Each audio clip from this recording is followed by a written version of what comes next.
अरावली शिक्षण एवं अनुसंधान संस्थान महाविद्यालय में आप सभी का बहुत बहुत स्वागत है दोस्तों पिछले वीडियो में हमने पढ़ा था शिक्षा का अर्थ। शिक्षा का जो अर्थ है वो अर्थ हमने पिछले वीडियो में पढ़ा था दोस्तों। और इस वीडियो में हम पढ़ेंगे कि शिक्षा की जो परिभाषाएं हैं अलग अलग मनोवैज्ञानिकों द्वारा दी गई है। अलग अलग जो मनोवैज्ञानिक है उन मनोवैज्ञानिकों ने अलग अलग जो अपने शिक्षा के प्रति मत रखे हैं उन मतों की हम चर्चा करेंगे दोस्तों। उससे पहले हमने कल जो बातें पढ़ी थी उन बातों में अगर हम बात करें तो शिक्षा का अर्थ शिक्षा है, इसका उद्गम कैसे हुआ है, इसका अर्थ क्या है। तो हमने दोस्तों पढ़ा था शिक्षा एक व्यवहार का परिमार्जन करती है। कहने का मतलब व्यवहार का परिमार्जन करना ही शिक्षा है। शिक्षा की उत्पत्ति या उद्गम है वो भी हमने देखा था शिक्ष धातु संस्कृत की, जिसका अर्थ हमने सीखना वगैरह वगैरह लिया था दोस्तों। उसके बाद में हमने लास्ट में उसके जो उदाहरण देखे थे कि शिक्षा में जो त्रिपाद होता है वो किस प्रकार से होता है। तो हमने दो उदाहरण देखे थे। पहला त्रिपाद का जो उदाहरण था उसमें हमने पहला लिया था वह विषय जिसे सिखाया जाना है, पहला उसका पक्ष है। दूसरा पक्ष में देखें तो जो सीखने वाला है, और तीसरा इसका पाद देखा जाए त्रिपाद तो वो है जो सिखाने वाला है। तो दोस्तों ये अगर तीनों रहे तो ही शिक्षा हम दे सकते हैं, वरना हम शिक्षा नहीं दे सकते। मान लो जैसे सिखाने वाला नहीं है और सीखने वाला है और विषय जिसे सिखाना है वो भी है या सीखना है जिसे, ये दोनों है एक नहीं है तो ये त्रिपाद नहीं हुआ शिक्षा का और शिक्षा नहीं दे सकते। इसी प्रकार से एक और हमने उदाहरण देखा था जिसमें सीखने में जो प्रथम कारक हमने देखा था या जो प्रथम इसका पाद हमने देखा था वो है सुनियोजन देखा था। सुनियोजन दूसरे शब्दों में अगर इसका अर्थ देखें तो सिखाया जा रहा है उसको क्या कहते हैं, सुनियोजन, जो कि स्पष्ट रूप से व्यवस्थित होना चाहिए दोस्तों। दूसरा कारक हमने देखा था नवीनता का। अगर इसका अर्थ देखा जाए तो जो सिखाया जा रहा है उसे पूर्व ज्ञात नहीं होना चाहिए दोस्तों, और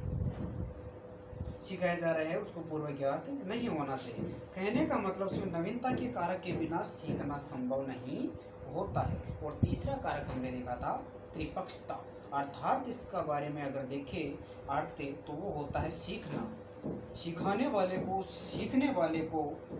एवं जिसे विषय को सिखाना है या जिस विषय को सिखाना है, तीनों को अनिवार्यतः संबंधित करता है, जिनमें से किसी एक के न होने पर दोस्तों, किसी एक के न होने पर भी दोस्तों सीखना संभव नहीं हो पाता है। चौथा कारक होता है किसी एक के न होने पर सीखना संभव नहीं है, ये बात हमें ध्यान में रखनी है। चौथा कारक है माध्यम अथवा साधन, या फिर नए नए जो नवीनतम जो विधियाँ है या फिर जो साधन है वो भी होने चाहिए। ये बातें कल हमने कर ली थी। आज दोस्तों हम बात करेंगे जो अलग अलग मनोवैज्ञानिक है उन्होंने शिक्षा के बारे में जो अलग अलग परिभाषाएं दी है दोस्तों, उन परिभाषाओं के बारे में दोस्तों हम बात करेंगे। तो परिभाषाओं में हम जो बात कर रहे हैं वो सबसे पहले शिक्षा की जो शिक्षा शब्द है, इस शब्द के बारे में जो अपने मत रखे हैं प्लूटो ने, उस प्लूटो की परिभाषा कहती है कि शिक्षा वह प्रक्रिया है दोस्तों जो बालकों को विधि द्वारा मान्य तथा बुजुर्गों व न्यायी लोगों द्वारा उचित कार्य व्यवस्था की ओर आकर्षित करती है और उनका मार्गदर्शन करती है दोस्तों। तो ये बात कहता है प्लूटो। कहने का मतलब यही है, पीछे हम उदाहरण के तौर पे जो अपने त्रिपाद देख रहे थे उनसे भी हम समझ सकते हैं और एक बच्चे के जीवन से जोड़ करके भी इस बात को समझ सकते हैं कि शिक्षा एक ऐसी प्रणाली है या एक ऐसी प्रक्रिया है जिसमें जैसे ही बच्चा जन्म लेता है, गर्भावस्था, शिशुअवस्था, बाल्यावस्था, उसके बाद में किशोरावस्था, तो हम सबको ये मालूम है कि गर्भावस्था से लेकर के किशोरा जो अवस्था है, जो यहाँ जन्म लेने से लेकर के 18 वर्ष तक की उम्र है दोस्तों, उस उम्र तक में जो बच्चा होता है छोटा, उस बच्चे का जो शारीरिक विकास है वो तीव्र गति से होता है, सबको मालूम है। परंतु जो मानसिक विकास है वो मानसिक विकास शारीरिक विकास की तुलना में कम होता है। तो अब दोस्तों यहाँ पर अगर उसको शिक्षा दी जाए, जिस माहौल में या जिस पर्यावरण में, जिस वातावरण में या जिस प्राकृतिक या प्रकृतिशील विकास उसको दिया जाए, तो दोस्तों धीरे धीरे जो उसकी मानसिकता है वो उसी प्रकार से अनुकूल बनने लग जाती है,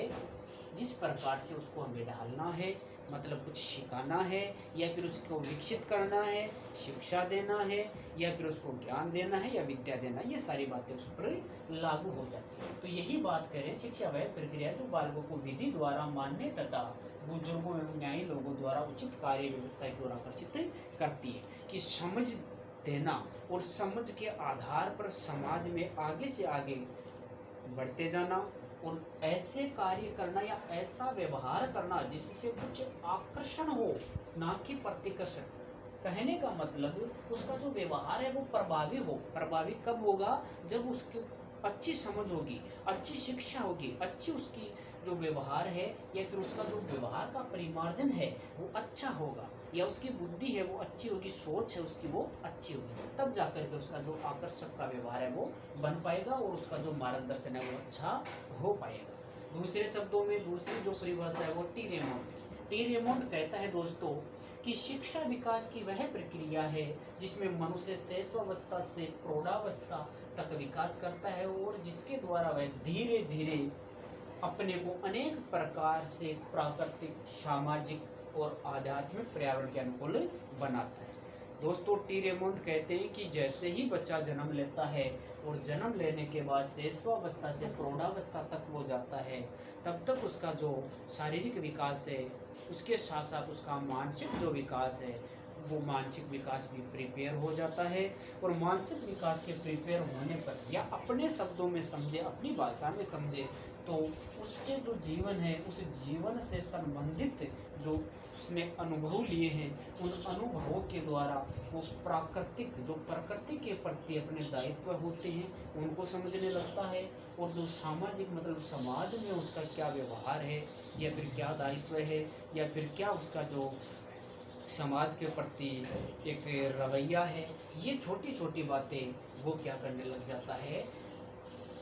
शैशवावस्था से प्रौढ़ावस्था तक अपने जो सोच है या अपनी जो समझ है या फिर अपनी जो एक अमिट छाप है उसमें वो उसकी स्मृति कर लेता है और उसकी जो प्रिपेयरता है वो प्रिपेयरता हो जाती है। तीसरी जो परिभाषा है वो पेस्टोलॉजी, शिक्षा मनुष्य की जन्मजात शक्तियों का प्राकृतिक सुव्यवस्थित प्रगतिशील विकास। ये कहता है मनुष्य जैसे ही जन्म लेता है, पेस्टोलॉजी कहता है कि मनुष्य जैसे ही जन्म लेता है तो उसकी जो जन्मजात शक्तियाँ मतलब उसके जो विकास है, मानसिक जो विकास है मतलब बुद्धि है, वो धीरे धीरे क्या करेगी, प्राकृतिक जो इसके जितने भी जैसे प्राकृतिक जो दृश्य हैं या फिर प्राकृतिक जो वातावरण है उस वातावरण में धीरे धीरे वो रहेगा, तो धीरे धीरे उसको समझ आएगी, बुद्धि उसकी विकसित होगी, और विकसित होने के बाद में धीरे धीरे क्या करेगा, उन सभी जो अपना सीखा है उसने अपने जीवन में, उन सब कार्यों को वो सुव्यवस्थित रूप से आगे प्रकृतिशील कर सकेगा, और अपने जीवन में अपने जो सीखने के जो जितने भी तथ्य हैं या फिर बुद्धि के जो तथ्य हैं उन सभी तथ्यों के साथ वो आगे से आगे बढ़ता जाएगा। दोस्तों महात्मा गांधी, शिक्षा से मेरा अर्थ है बालक का मनुष्य के शरीर, मन और आत्मा के सर्वांगीण एवं सर्वोत्कृष्ट विकास। दोस्तों हमने पढ़ा है कि सीखने की जो प्रक्रिया है वो जन्म से लेकर के मृत्यु पर्यंत तक चलती है। मनोविज्ञान यही कहती है दोस्तों, कहती है ना, हाँ। तो सीखने की प्रक्रिया जन्म से लेकर के मृत्यु पर्यंत तक चलती है, और मानव बालक होता है वो मनुष्य या फिर मनुष्य का जो शरीर है उसमें जो मन है, आत्मा है, या फिर उसका जो कहने का मतलब बुद्धि है, मन का विकास है, ये सारी बातें क्या होती है, शिक्षा के द्वारा ही उसका जो विकास है, या तो उसमें सर्वोत्कृष्ट मतलब पूर्ण रूप से जो विकास होना है, कि पूर्ण रूप से उसको जो समझ आनी है वो किसके द्वारा ही मुमकिन होती है, शिक्षा के द्वारा ही मुमकिन होती है। ये बात कहते हैं महात्मा गांधी। शिक्षा के जो मत है उन मतों में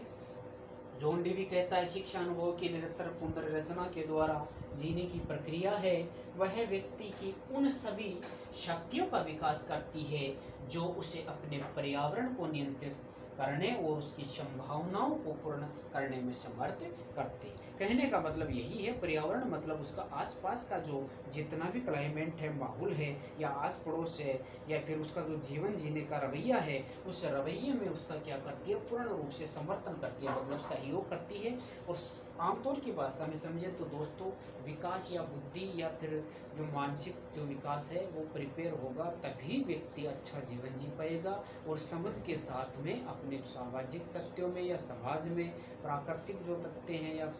वहाँ पर, या फिर जितने भी आध्यात्मिक जो उसका रहन सहन है, इन सभी रहन सहन में वो अच्छी तरह से अपना जीवन यापन कर सकेगा दोस्तों। तो ये थे दोस्तों शिक्षा की जो परिभाषा है, ये परिभाषा है, ये आपको अपनी स्मृति में रखनी है दोस्तों। धन्यवाद।